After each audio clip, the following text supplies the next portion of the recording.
અત્યારે તમને હજારો લોકો જોઈ રહ્યા છે જે વાલીઓ ફોર્મ ભરવા માંગે છે ગુજરાતની અંદર અલગ અલગ જગ્યાએથી, તો એ કેવી કેવી જગ્યાએ ફોર્મ ભરવા જઈ શકે જેથી અને સરકાર દ્વારા ફ્રી ઓફમાં ધોરણ 1 થી લઈને 8 સુધી આ યોજનામાં જે સિલેક્ટ થાય, જે કરી જે બાળ સંરક્ષણની જરૂરિયાતવાળું બાળક છે એને પ્રાયોરિટી મળે છે, સિંગલ ગર્લ ચાઇલ્ડને પ્રાયોરિટી મળે છે.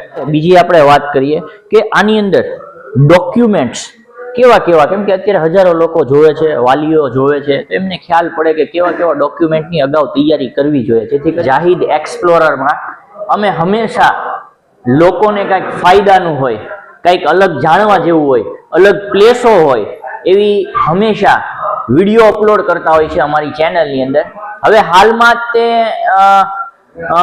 ગુજરાત સરકાર દ્વારા જે આરટી એટલે કે રાઇટ ટુ એજ્યુકેશનને લઈને જે કામગીરી ચાલે છે કે જેમાં કેવા કેવા બાળકો કઈ રીતે એડમિશન લઈ શકે, કેવા કેવા ડોક્યુમેન્ટ જોવે, વાલીને કેવી કેવી ભૂલ નથી કરવાની, એવી તમામ પ્રકારની માહિતીસભર આજે અમે તમને એક વિડીયો અપલોડ કરવા અમે અમારી ચેનલ જાહિદ એક્સપ્લોરરમાં જઈ રહ્યા છીએ. અને આજે આપણી સાથે ભાવનગરની એક મુસ્લિમ સમાજની પ્રતિનિધિ સંસ્થા કસ્બા અંજુમને ઇસ્લામની અંદર એક એજ્યુકેશન ટીમ જે કાર્ય કરે છે અને જેની અંદર કોઈ પણ જાતના નાત જાતના વિવાદ વગર દરેક લોકોને માર્ગદર્શન દેવામાં આવે છે, દરેક લોકોના ફોર્મ ભરવામાં આવે છે, આવા તમામ કાર્યો કરે છે. પણ ખાસ અત્યારે જે અમે તમને માહિતી દેવાના છીએ જે આરટીઈ ને લઈને, તો એમાં આપણી સાથે છે જાવેદભાઈ, જે એજ્યુકેશન ટીમની અંદર જે કામ કરે છે, તો આપણને સંપૂર્ણ માહિતી આપશે કે કઈ કઈ રીતની હોય છે. જાવેદભાઈ,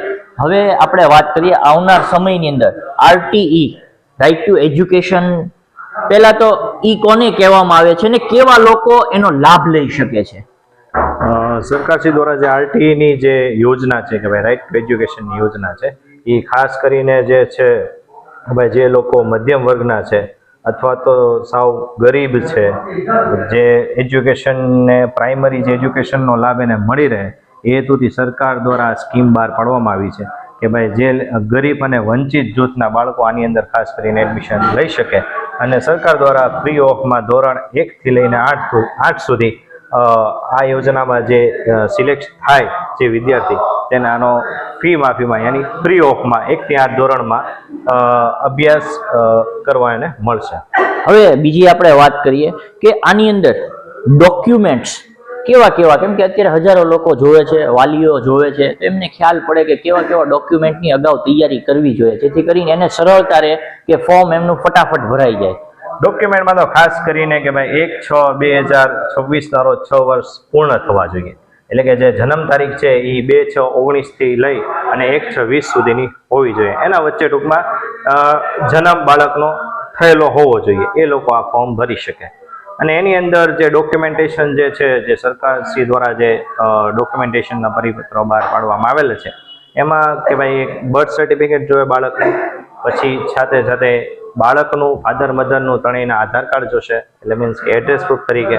પછી આવકનો દાખલો છે, આવક મર્યાદા જે 1.5 લાખ હતી ગયા વર્ષે સરકારશ્રી દ્વારા 6 લાખ કરવામાં આવી છે, જેથી કરીને ઘણા લોકો આનો લાભ લઈ શકે. અને બીજા જે ડોક્યુમેન્ટ છે એ બેંક પાસબુક છે, એ બાળકનું અથવા તો ફાધર અથવા મધરનું કોઈ પણનું 3 માંથી એકનું બેંક એકાઉન્ટ જોશે કે ભાઈ જે સહાય છે સરકારશ્રી દ્વારા ફી માફી તો છે, સાથે સાથે 80% જેની હાજરી હશે એને 3000 સ્કોલરશીપ સરકારશ્રી દ્વારા ડાયરેક્ટ બાળકના એકાઉન્ટમાં જમા થશે, એનો પણ એનો બેનિફિટ મળશે. અને સાથે જે ડોક્યુમેન્ટ છે એ આંગણવાડી, જે લોકોએ આંગણવાડી કર્યું હોય, એની 2 વર્ષ અભ્યાસ કર્યો આંગણવાડીમાં, તો જે છે એને પણ એડમિશન ક્રાઇટેરિયામાં ફાયદો થશે. સાથે જે ફિઝિકલ હેન્ડીકેપ છે, જે બાળ સંરક્ષણની જરૂરિયાતવાળું બાળક છે, અનાથ બાળક છે, આવા લોકોને પણ બેનિફિટ મળતા રહેશે. એટલે આ સ્કીમ જે છે એ ઘણી બધી જે બાળકો માટે ખરેખર જરૂરિયાતવાળા બાળકો છે એની માટે બહુ સારી એવી સ્કીમ છે. અને જાવેદભાઈ, બીજી વાત કરીએ કે ઘણી વખત તમે તો ઘણા સમયથી આ કાર્ય કરો છો, ઘણા વાલીઓ ઘણી બધી ભૂલ કરી જતા હોય છે, તો કેવી ભૂલથી એ લોકો બચે જેથી કરીને એમને સરળતા રહે આરટીઈમાં પ્રવેશ મેળવવામાં? ખાસ કરીને કે ભાઈ ખરેખર જે જરૂરિયાતવાળા બાળકો છે એને જ આ ફોર્મ ભરવું જોઈએ. જેમ કે આવક મર્યાદા આપણે જોઈએ કે ભાઈ ઘણા લોકો જે છે ખરેખર જે આવક છે એ લખવાની છે, આમાં મેન આવક મર્યાદામાં ઘણા લોકો ભૂલ કરતા હોય છે કે ભાઈ આવકના દાખલામાં આવક મર્યાદા અલગ હોય, રિટર્ન ભરતા હોય તો રિટર્નમાં અલગ હોય, પછી સેલ્ફ ડિક્લેરેશન તો એમાં અલગ હોય. એટલે ખાસ કરીને કે ભાઈ તમે જે સાચી વિગત છે એ સાચી વિગત ખરેખર પૂરી પાડી અને ફોર્મ ભરો, જેથી કરીને જે જરૂરિયાતવાળા બાળકો છે એ ન રહી જાય અને જેને જરૂરિયાત નથી એવા બાળકો ટૂંકમાં આમાં એની પસંદગી ન થાય. એટલે ખાસ કરીને જે જરૂરિયાતવાળા બાળકો છે એના વાલીઓને ખાસ વિનંતી કે ભાઈ એવા જ બાળકો જે જરૂરિયાતવાળા છે એનું ફોર્મ ભરવામાં આવે, જે ખરેખર આનું ટૂંકમાં એના હકદાર છે, જે ખરેખર પહોંચી શકે છે એવા લોકો આની અંદર ફોર્મ ન ભરે. એટલે આવક મર્યાદામાં પણ ખાસ કે ભાઈ ત્રણેયમાં એક સેમ આવક મર્યાદા હોવી જોઈએ. અને સાથે સાથે કે ભાઈ જે ડોક્યુમેન્ટેશનમાં બીજું કે ભાઈ આધાર કાર્ડ જે છે એ ખાસ આજે બર્થ સર્ટિફિકેટ છે કે ભાઈ એમાં એડ્રેસ પ્રોપર હોવું જોઈએ. આવા ડોક્યુમેન્ટમાં તમારે ખાસ કાળજી રાખવાની છે. અને ખાસ જન્મ તારીખ છે કે ભાઈ એ પણ તમારે એક ચેક કરી લેવી છે. અને બીજું જાવેદભાઈ, ફર્સ્ટ પ્રાયોરિટી એટલે કેવા બાળકોને જે આરટીઈ ની અંદર જે સમાવેશ 100% એમને મળી જ જશે એવા કેવા બાળકો હોય છે? એવા ખાસ કરીને અનાથ બાળકો ફર્સ્ટ પ્રાયોરિટીમાં આવે છે. પછી છે બાળ સંરક્ષણની જરૂરિયાત વાળું બાળક કે ભાઈ જેના કોઈ ફાધર મધર નથી અથવા તો બેમાંથી ટૂંકમાં એક નથી, ડિવોર્સ થઈ ગયા, એટલે એવા અલગ અલગ કેટેગરી જે બાળ સંરક્ષણની જરૂરિયાત વાળું બાળક છે એને પ્રાયોરિટી મળે છે. સિંગલ ગર્લ ચાઇલ્ડને પ્રાયોરિટી મળે છે. પછી ફિઝિકલ હેન્ડીકેપ વાળા બાળકો છે એને પ્રાયોરિટી મળે છે.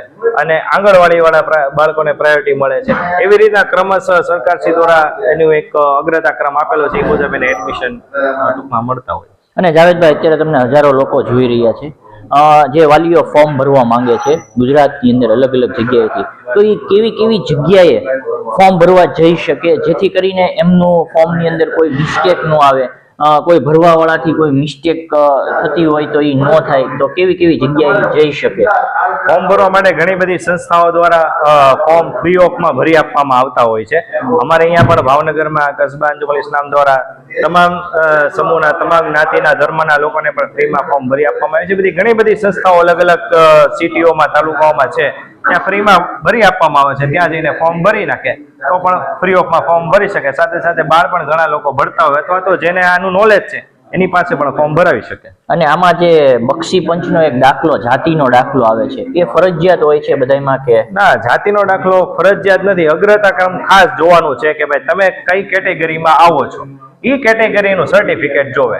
12 થી 13 કેટેગરી અલગ અલગ છે, એમાંથી કોઈ પણ એક કેટેગરીમાં આવતા હોય તો એનું સર્ટિફિકેટ ફરજિયાત છે. તો મિત્રો, આ હતા જાવેદભાઈ અને આપણને સંપૂર્ણ માહિતી જે આરટીઈ ને લઈને આપણને આપી. જો તમે કાંઈ પણથી વિડીયો જોઈ રહ્યા છો, અમે તમને જે આ માહિતી આપી એમાં તમને મજા આવી, કંઈક રસપૂર્ણ થયું, તો જરૂરથી તમે કોમેન્ટ કરી દેજો. આવા કામ કરવા જોઈએ કે ન કરવા જોઈએ.